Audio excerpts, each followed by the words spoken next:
Hello, I'm ABXToyCat and welcome back to the episode of my Minecraft Xbox Update Adventures Let's Play. This is the Let's Play where I'm playing through the various updates that have come out for Minecraft on the Xbox, building stuff, killing stuff, and of course, destroying stuff. And today, I wanted to do a little bit of like productive, almost building. Again, I don't think it quite counts as that. And I also wanted to do a little bit of destruction for my nether because I realized at some point it's going to be expanded. And when I expand my world, my nether's going to go along with it. And I figured, given that that's going to be the case, why not do some weird stuff to it? So when it does expand, there's some weird gaps to one, denote where the previous nether is and where the new nether begins, and two, it'll just be kind of fun to look at. Honestly, there's a lot of things I do in my world just because, like, that'd be interesting to look at. Like, the other thing I wanted to do today, which is to work on my mountains, because if I'm being entirely honest, I think I built most of this world, and I worked with this world, and I've done a lot of the strange stuff I've done in this world, with the intention of it being seen while I walked around it, because, again, for most of Minecraft's history, the way you got around is you walked, or maybe you took a minecart if you're feeling fancy, but basically, as of the latest Minecraft updates, the only way as I get around is just to elytra around the place. And one of the ugliest parts of my world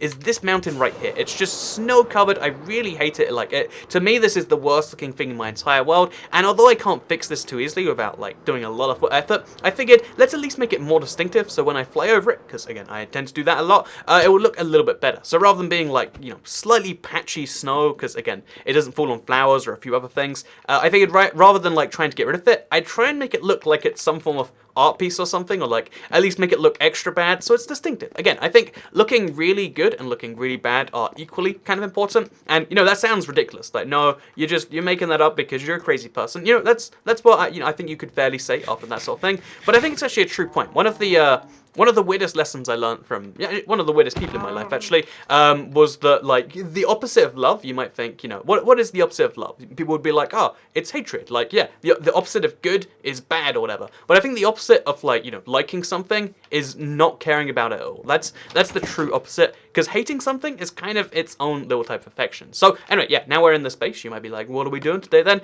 And the answer to that question is going to be, I'm taking some redstone because redstone can't be snowed on, and I'm gonna like make some weird, like maybe I'll make it the toy cat like spelled out or something. I'm just gonna place some redstone all over the place, make it look like it's a modern art piece, because again, it's like I just said, like hatred and love are not opposites. They're kind of like similar emotions. You feel strongly about something, it has a strong connection to you, and I feel like rather than me just hating this and like being like, oh, it looks so I can be like, that looks like something, and I'm proud of it maybe. And yeah, that's the thing I wanted to do right there. So yeah, while I do this, I want to also talk about what happened in the past week, because again, people ask what's been going on with Toycat. Actually, no one asked that anymore since I've been saying that people ask that, because as I say it, people feel less need to. Oh, anyway, whatever. But yeah, since a lot of people like to, what's going to be going on. This past week, I was actually robbed, so I figured I'd talk about that a little bit, because it's the first time in my whole life, like, despite growing up in, like, what I like to call the ghetto of where I lived, and, like, despite, like, a lot of, like, friends would be like, ooh, you live over there, or, like, and this is in an area where, like, again, the last few schools I went to were, like, pretty darn bad. Basically, like, having lived in a pretty strange area where a lot of my friends had phones stolen, and where, like, I actually had a friend, funnily enough, in one of my business classes, I had I don't know if I called him a friend actually, but like I had a guy that I knew and was familiar with who stole phones, like I think for a living. Like obviously, like we were in school, so living is kind of debatable there. But it was just like, okay, here's what I do, man. You ask them to borrow their phone because you really need to call your mother, and then you grab their phone and you run, and CEX would take it. So CEX is a company in the UK. I doubt they still do that, but like for the longest time, they were essentially like stolen phone paradise, because anyone could take a phone and sell it there. And again, the guy, I was just intrigued by the guy, so I'd keep listening. And it seemed real enough because he had some pretty rough friends. But again, it's probably better to be on the side of these sorts of people rather than being like, oh, that's morally wrong. You shouldn't be taking phones, because I feel like that's how you end up with your phone stolen eventually. Or maybe I'm just wrong on this. But anyway, I wanted to mention that right now because a lot of people, this is kind of a response to the tweets and the video I made. So I'll give you a brief rundown of the story. But yeah, basically, I'll give you a rundown of the story now, because in case you don't know what's been going on, it's like, why are you saying all these prepositions, or like presuppositions or whatever? And it's because, I was in the Dominican Republic this past week for 3 or 4 days. I was also in America for a day, but I was in the Dominican for 3 or 4 days, and during those 3 or 4 days, I decided to check out more than one city. So I took a 2.5-hour bus ride from one side of the island to the other one. Pretty nice bus ride. It only cost like $8 for 3 hours and across the entire continent. Not bad at all.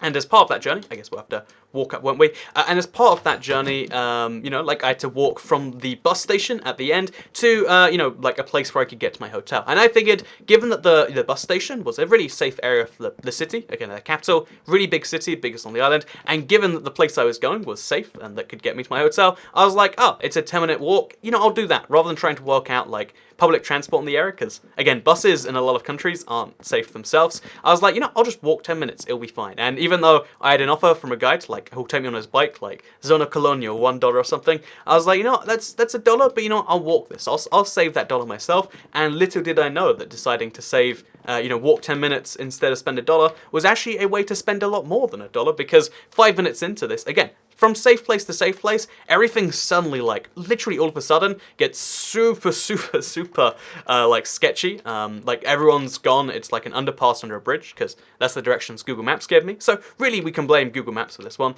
But yeah, everything gets super sketchy all of a sudden, and then, I know, again, this is where I made a mistake too. I'll like, admit this straight up. But basically, I saw, like, something that was like, this would really fit in the video that I'm making. So, I intended to make a video about the Dominican, and, you know, about some of the rough standards in the capital and stuff, and I was like, oh yeah, this would be a cool piece. So I started recording. I think it was something as stupid as like a dog, like a really stray dog, and I was like, ooh, that's that's kind of a weird thing, like maybe I should be scared of this or whatever, because like the dog looked super hungry, and I'm like, am I going to be eaten? Because I probably would like that to be on video. Like, again, I was keeping my distance, but like recording it, but while I was doing that, what actually ended up happening is a guy came off, like, again, I didn't see any of this, but suddenly my phone was gone. The guy had taken my phone right out of my hands, and had, like, you know, he'd just started sprinting immediately. Like, he was sprinting as he grabbed my phone, he was sprinting away from me. So obviously my brain immediately kicks into like, oh god, I've got to, you know, chase off my phone mode. Fortunately, like, at the time it sucked, but like, I realized looking back, like, it's probably a good thing didn't catch him, because statistically most of them have guns or whatever.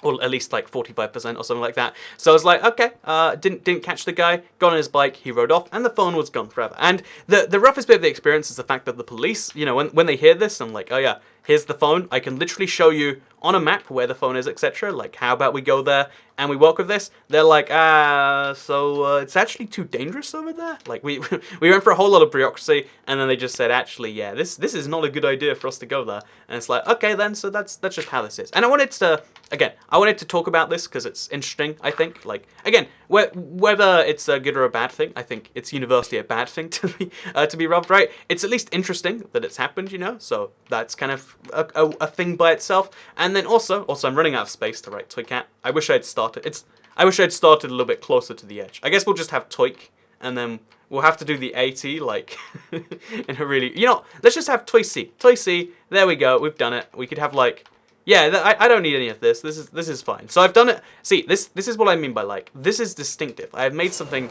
super ugly, because look at that from above. Look at that. That is distinctive if I've ever heard of it. So now, just to make things, I'll underline it too, just so, like, it's clear that this is in fact intentional. And then I'll continue talking about that. Yeah, basically, police didn't do anything, it's rough. And then I made a video about it, and I wanted to respond to all of that stuff, and also talk about it as a whole, because again, I feel like most people I know have been robbed, but I think most people in general never do get, like, robbed or have any crime against them. Like, I'd hope that's the case at least. And yeah, I found some interesting observations. Maybe you damned them, or maybe you curious about what happened next. So yeah, first of all, a lot of people respond to the video being like, "Oh, silly Toycat thinks he can flash his phone in a, you know, like a poor country essentially, and not have it stolen." It's like, well, one, I actually, you know, I'm really paranoid about this sort of stuff. I've never had something stolen before, because I know, keep your phone in your pocket. Only use it when you need to. Don't be taking pictures like some, you know, Japanese tourist or whatever, because, yeah, that's how, you know, bad things tend to happen. So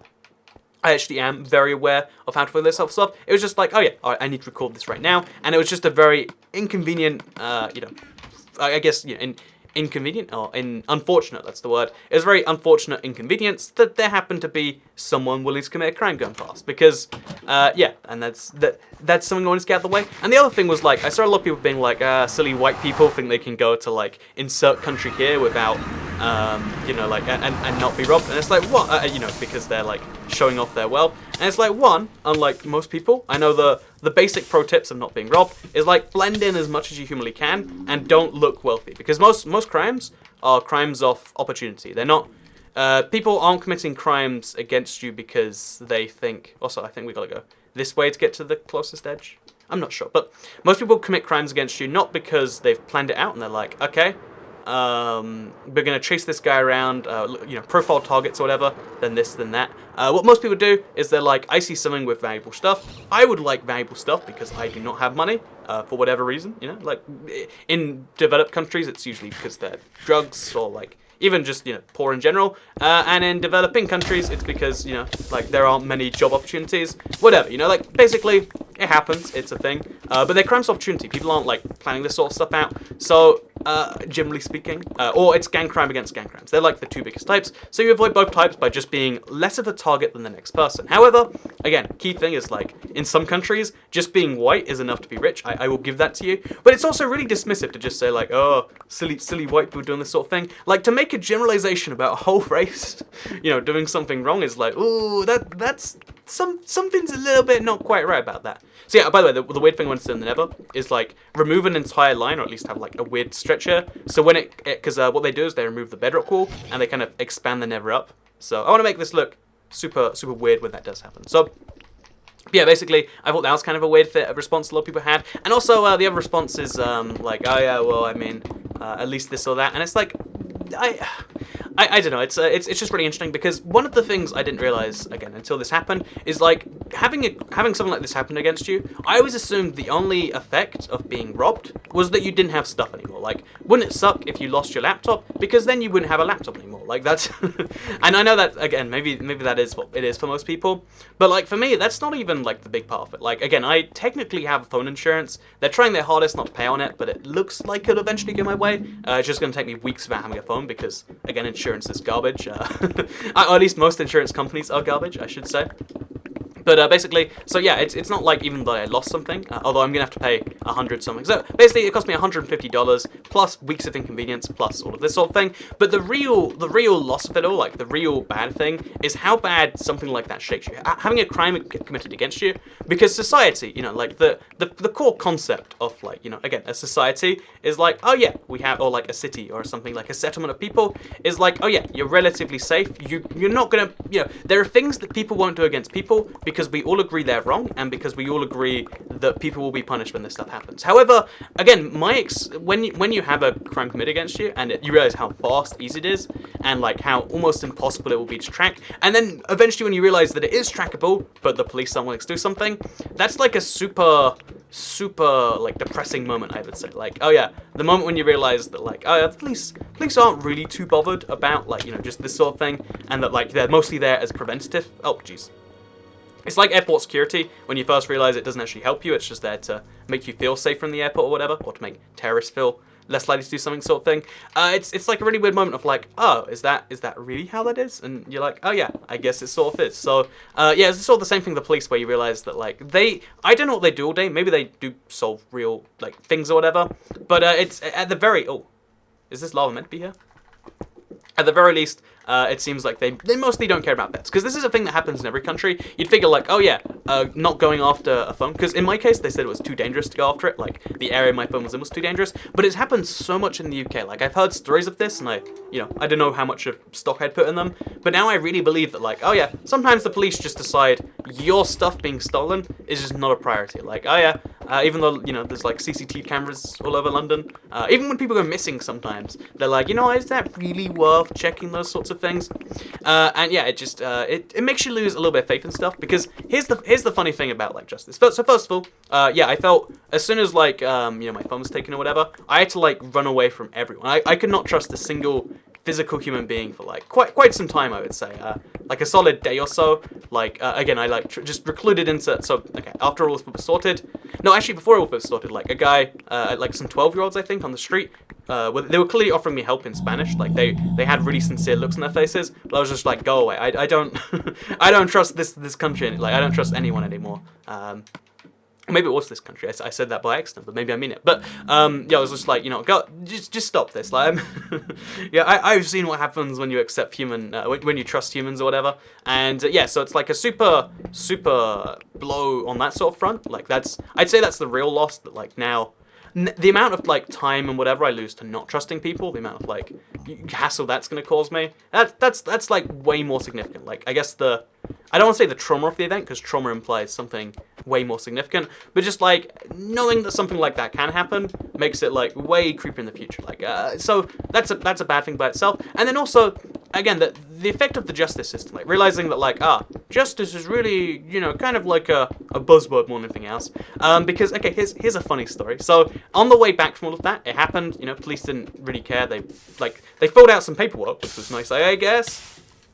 That was the extent that they tried to help me or whatever.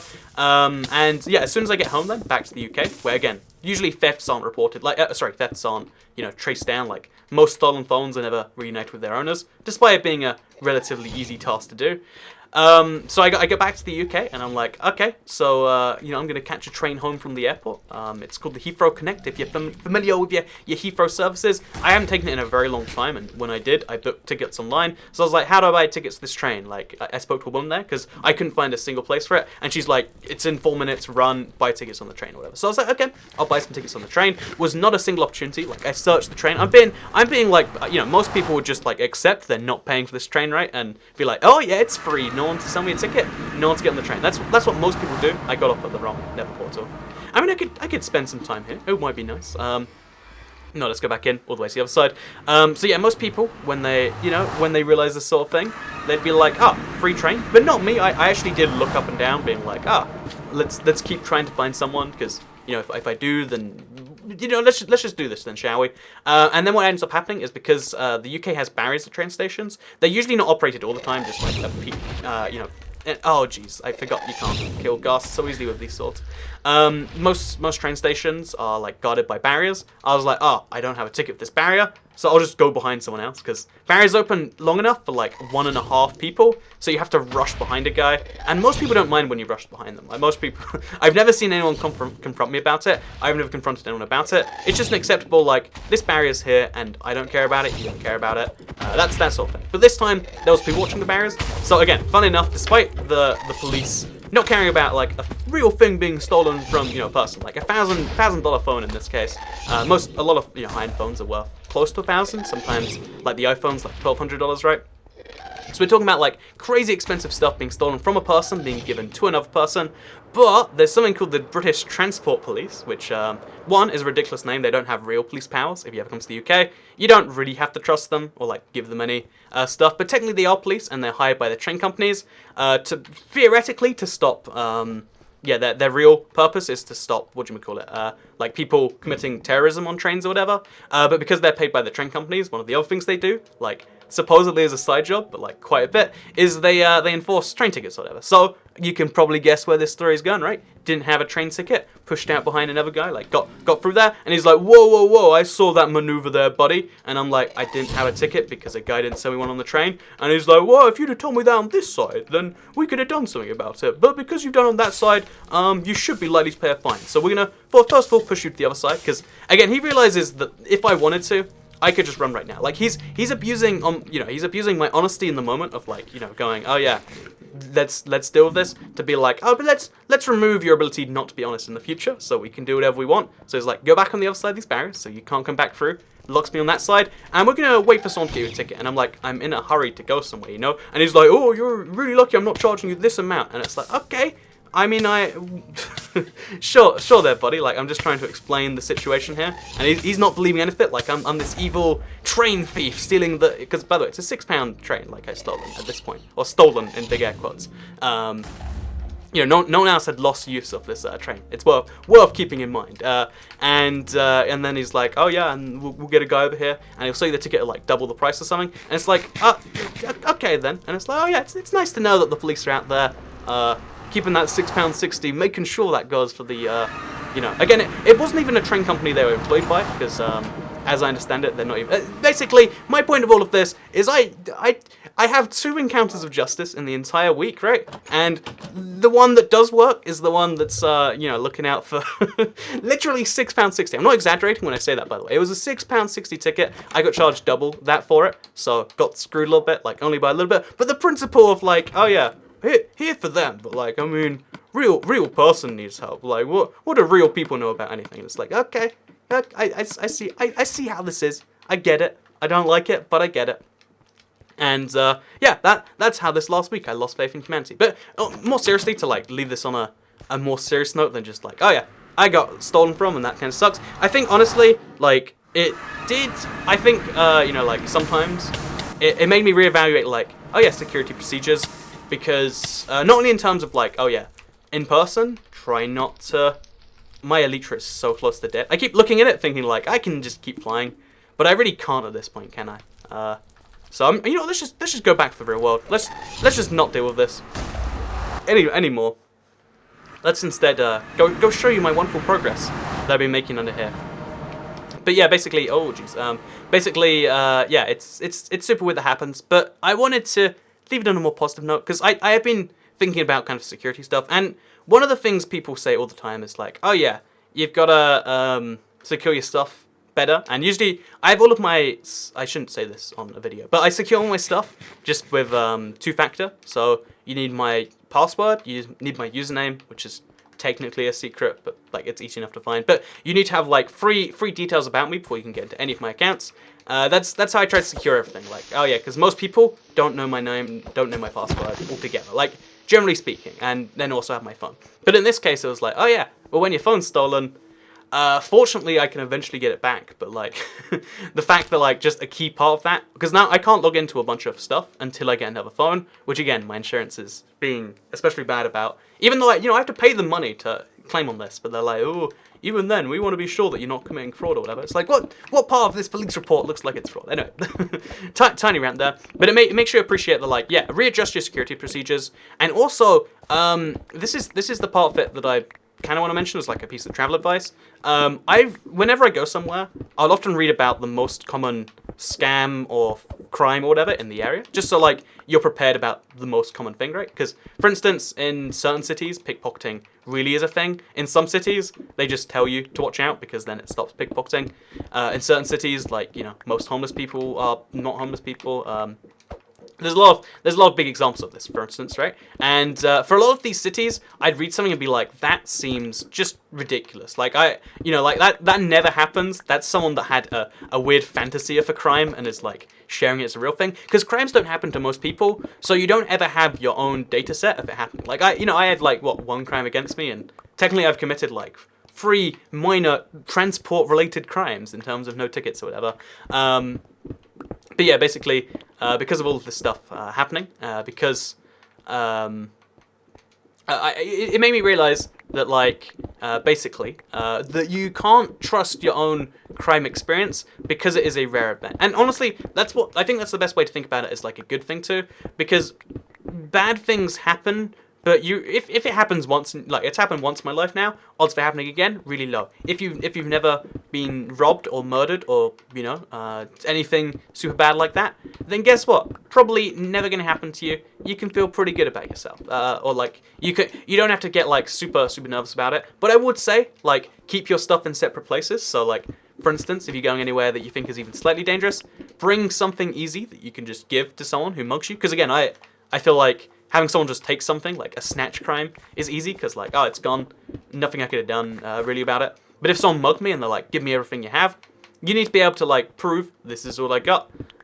Give them a whole wallet, like a fake wallet. Give them a fake phone or whatever if your phone is expensive and you don't have... Like, have backup plans in place if you intend on going to, like, certain places where you know the rate is higher. And also, I would say don't even be paranoid about it in general if you don't go to these places often. If you're going to a city once ever, you probably don't have to be scared of like something happening. Unless it is, in this case, Santo Domingo, where apparently a 5-minute walk is long enough to risk a serious gang thing. But anyway, that's my lesson for today. I had a good time in the Dominican regardless. Not in the city itself, because again, in the city, I just spent the whole like 26 hours or something I was there, just like avoiding everyone. Because I want to spend just a little bit of time here and mention that like the amount of money not having a phone costs you is something you don't even appreciate.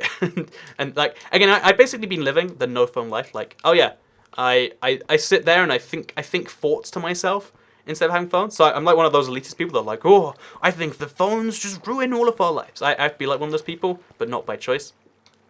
And first of all, not being able to order an Uber cost me like $40 because that's how much a taxi cost me, as opposed to something like $6 for an Uber. So that's basically lost $40 for it because I had to buy a taxi as opposed to an Uber. That sucked super hard. You know, like an in-person one. Never buy in-person taxis, by the way. It's just a opportunity to rip you off. Fun fact. And like then like not knowing how to get around, not knowing what time it is such a weird thing. I have to be like, based on the position of the sun in the sky, I can conclude it's somewhere between 12 and 2. The last time I checked the time, it was 10:47, and that sounds like about 2 hours ago. It's I'm basically Amish by force, and I don't know, appreciate what you have or something, and appreciate not having to not appreciate things. There you go. That sentence made sense. I'm like 16% sure. I hope you all enjoyed today's video. Let me know what you thought of just the whole video being Storytime with Toycat. If you don't want more of these, then that's all good. And I guess let me know. Those sheep did not. Those sheep spawned actually. Interesting. But yeah, hope you all enjoyed the video because I'm gonna see you all next time. So have a nice day. Goodbye.